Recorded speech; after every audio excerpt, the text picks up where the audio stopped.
In this presentation, we are going to explore the Assure instructional design model. The objective of this presentation is for learners to be able to define the Assure instructional design model and describe each step in the process. We will take a very in-depth look at each step and the benefits of the Assure model. The Assure model of instructional design is based on Robert Gagne's Events of Instruction. This model allows educators to formulate quality, objective-aligned lessons while integrating technology and multimedia. First, we look at the learner in detail. Then we consider the outcomes of instruction we are attempting to elicit. Once the learning is then designed, we will deliver the lessons through the use of media and technology and evaluate the progress. This is a methodical approach and with continuous improvement in mind is endeared by many, specifically in the K-12 world. Assure is an acronym that stands for the following. A. Analyze learners. S. State standards and objectives.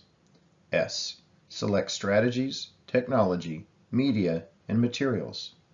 U. Utilize technology, media, and materials. R. Require learner participation. And finally, E. Evaluate and revise. The first action in the process is an analysis of learner attributes.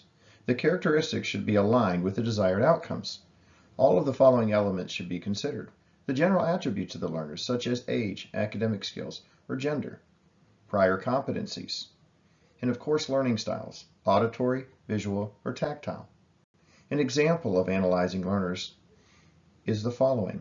The learner group to be taught is a group of third grade students with diverse ethnic backgrounds, primarily English speakers, a basic understanding of maps, and represent auditory, visual, and tactile learners. The next step is to state standards and objectives. During this phase of the process, the educator will concretely define the knowledge or skill that will result from instruction. Quality objectives include consideration of audience, behavior, condition, and degree. An example is as follows. At the end of the unit, students will be able to label the continents and oceans on a current world map without the aid of references. Next, we select strategies, technology, media, and materials to be used in our lessons. Both teacher-centered and learner-centered strategies should be considered, such as the following. What will the teacher do? And what will the students do? With consideration of learning styles, the educator must select resources to be used that will engage learners and allow the students to gain a deeper understanding. An example of selecting strategies, technology, media, and materials is as follows. The teacher begins class with a discussion on the continents and oceans. A visual demonstration of a world map will be presented on the whiteboard. Students will then be divided up into groups and use a globe, an atlas, and the map on the whiteboard to label the oceans and continents. The next step is to utilize technology, media, and materials. This is the actual implementation of instruction. During this step, the educator must preview all resources, prepare the technology, media, and materials, prepare the environment, inform learners of the objectives and forms of assessment, and carry out the lessons. Students should be made aware of the relevance and benefits of the lesson during this phase. An example of this phase is as follows.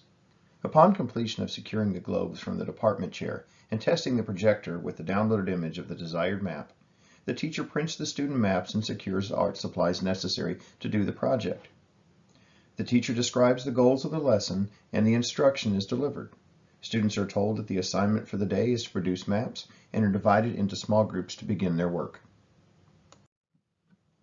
The next step is to require learner participation. Related to the previous steps, educators should plan to engage learners throughout the instruction. Students should be encouraged to ask questions, share prior knowledge, and lead discussion. Below is an example. The day before the lesson on maps, the teacher informs the students of what will be discussed. He encouraged the students to ask questions of family members and check on the internet for images associated with maps and continents. When the day of the instruction arrives, he randomly selects students to discuss the terms. Finally, we need to evaluate and revise. Upon completion of the lesson, the educator should evaluate the impact of the lesson on learning and use the feedback to revise and improve instruction. Data used in this phase should include results of assessments, personal reflection, and feedback from learners. An example below. Upon completion of the lesson, the teacher grades the maps, asks questions of himself and what went well or what did not go well, asks students if they enjoyed the lesson and what they feel they learned. He considered what other media or materials could have been used to enhance the lesson and what media didn't have the desired impact on the lesson. Since the process is cyclical, the educator now makes improvements to the lesson and will have a better product the next time the learning is delivered. Likewise, the reflection piece allows the educator's skills to improve for all future instruction. In conclusion, the Assure method is designed for educators who want to follow previous learning models while integrating technology. Both corporate and education environments utilize this system. Assure has a key benefit compared to some other models in that it is cyclical and evaluation is a key element. Likewise, customization is a final advantage as this model is designed to create a personal experience while engaging all learning styles in multiple learning environments.